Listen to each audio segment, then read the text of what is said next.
Sometimes it's the little things like these that can really make it a lot easier for you to do your videos. It isn't one thing that's going on with your filming or your videos. It isn't just the camera, or it isn't just this or what you don't have. These little things add up. You don't have a monitor that you can look at and it bugs you, and your lights aren't quite right and it bugs you, and you're fumbling with your gear because you haven't practiced enough and it bugs you. Well, there are some little cheap, cost-effective things you can do just to make your life just a little bit easier, and this is one of them. Now let's go take a look at the difference between this, which is pretty low cost and built really well, and just something you wouldn't even think about to mount your microphones or mount something onto your action cameras, or even to mount your microphones and other accessories when you're trying to shoot. Let's go check these out. Now here's your standard mount. It has nothing, it doesn't rotate, and obviously this may be okay, especially if you're filming this way. The problem with this thing is that if you have the camera down below you or the camera up above you, you're not going to be able to see this screen. This is especially important when you're outside and you're looking at the screen. If the sunlight is hitting it and you can't see what you're filming, at least we can move it around and up and down and pivot it to get the glare off the screen so we can see what we're doing, or obviously put some sort of shade on this thing. But this is not going to work at all. Same for microphones. Some of these microphone mounts, they're okay, but they're fixed, and I'll show you that too. Now on this one, it's okay. It goes into the monitor and everything else. The thing is it's a bit hinky. It has this tiny little plastic thing on it. This part's plastic, and it has a cork thing on here, which always wears out from using it. When I mount a nice big hunky battery on here, this doesn't hold up so well.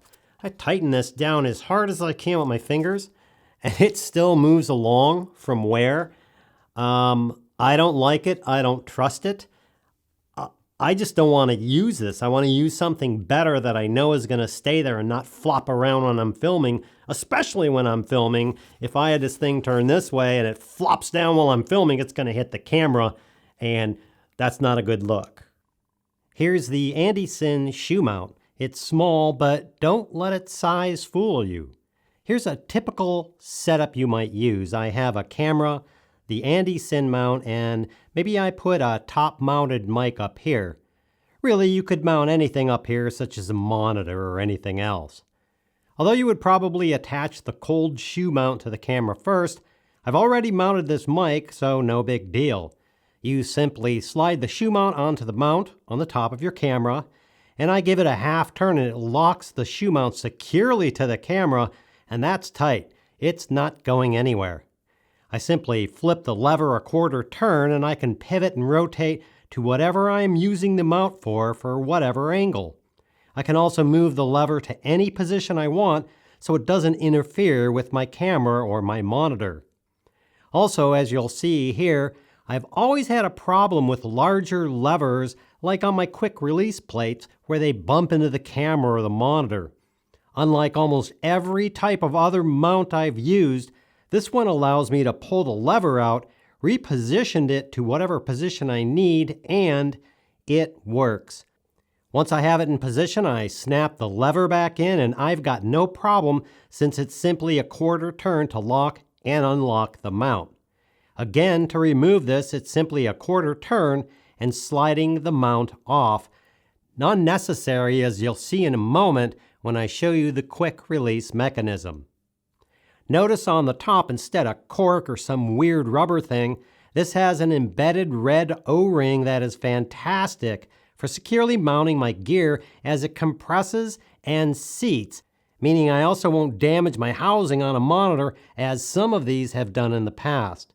Even the part that slides into the cold shoe is really nice. Instead of the typical square and, might I mention, usually bird sides, this one is well-rounded and fits very nicely in all my shoe mounts and adapters.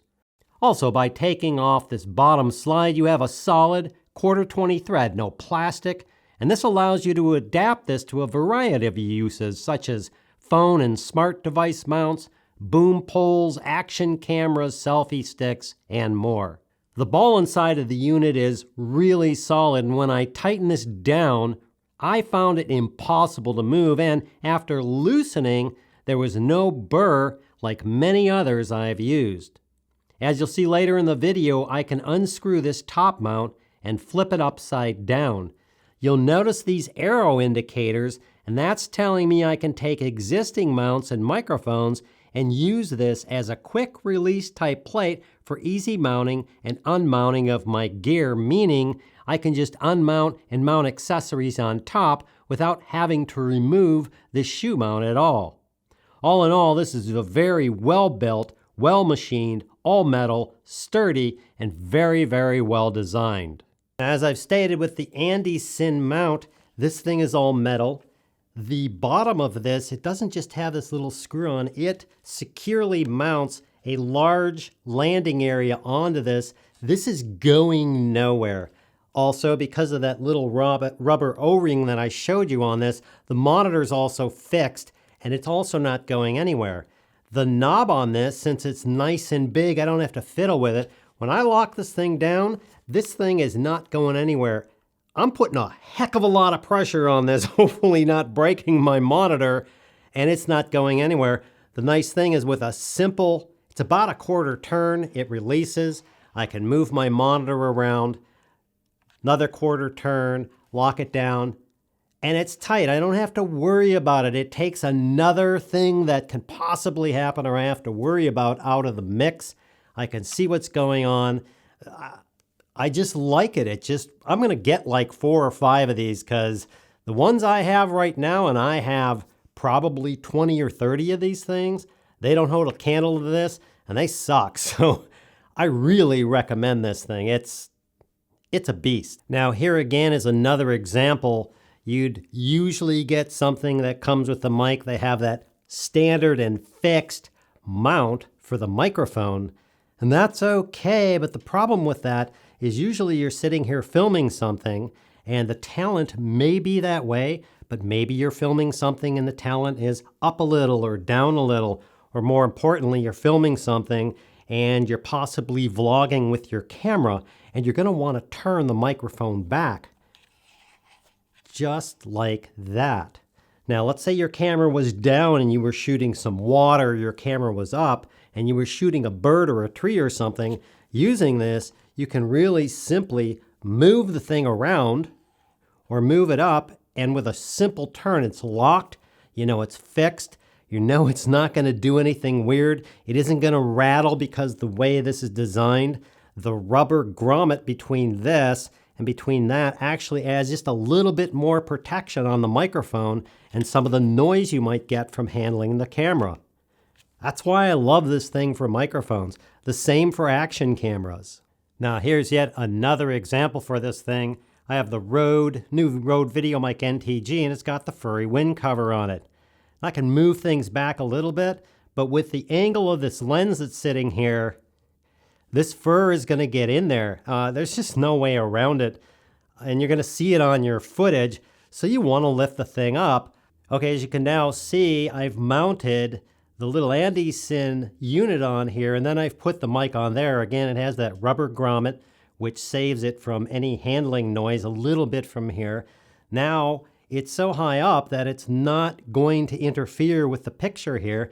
And I also have the option, if I happen to be shooting something down and someone talking that way, especially if I'm doing vlogs or selfies, if I turn this guy around and lock that down, I may be pointing to something down there and talking about it, and I'm able to move the microphone so I'm able to talk about this thing and not having the microphone pointing down at my belly, which is not cool, and the same thing the other way. We move it like this. Maybe I'm down low, way down here like that, and I'm shooting something down below, feet, a waterfall, or whatever. By being able to point this thing up, I mean, we could go really crazy. I can point this thing nearly vertical up using this, and that way when I'm doing low shots or something like that, it will still work. And the same works if you're shooting footage upside down. Now that looks like a funny rig. I actually am holding the DJI Osmo upside down because, you know, you do hold this upside down and get shots. So if I'm holding this way down and I'm talking about the fish or the whatever, the sea anemones or whatever I'm filming, I could still put this thing way down and point this mic up at my mouth, and I'm going to get good audio, and I'm not going to have to worry about having a fixed mic on here that doesn't move around. Again, this is just the perfect setup for when I go out and I shoot and I use this into my Osmo. I know no matter what position I have this thing in, I'm going to get good audio every time. Now, one thing I do have to mention that's really cool is, as I showed before, there was the way to take the top off and turn it around and have this quick release type system for this pivot.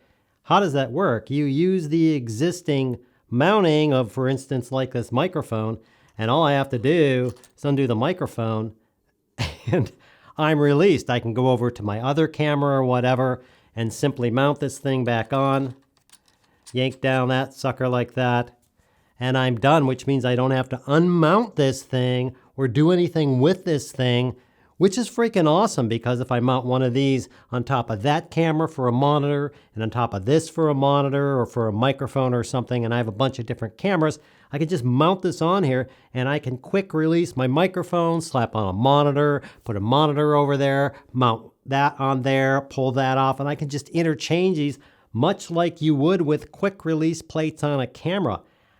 I am probably going to get tons of comments saying I'm wrong about this, but I haven't seen this feature on this type of thing, and I think it's freaking awesome.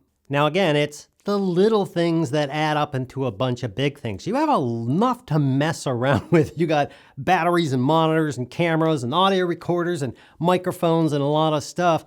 And all these little tiny things that flop or don't work or kind of cheapy or plastic and they break or whatever when you're trying to do this thing called video making are just a real pain, and they just make you disgruntled with doing it. I'm going to do a few more videos on some of these little small things that can help you so you can just throw that kind of stuff out and concentrate on the things you need to concentrate on, which is your camera, getting proper exposure and focus, getting proper sound, and taking all these little other things out of the mix so you can just go create your videos and have fun doing it. I hope that helps. Thanks for watching, and we'll see you next time. No joke, I have a ton of these. These were just the ones that were sitting in my little drawer over there. I got another whole pile of these in the drawers back in that bench, another pile in a bunch of other drawers. I'm gonna go through and I'm gonna throw these cheap pieces of you-know-what the heck away because I hate these things. I do not like them. They're out of here. And I'm gonna get an order for maybe 5 or 10 more of these. I'm happy. These suck.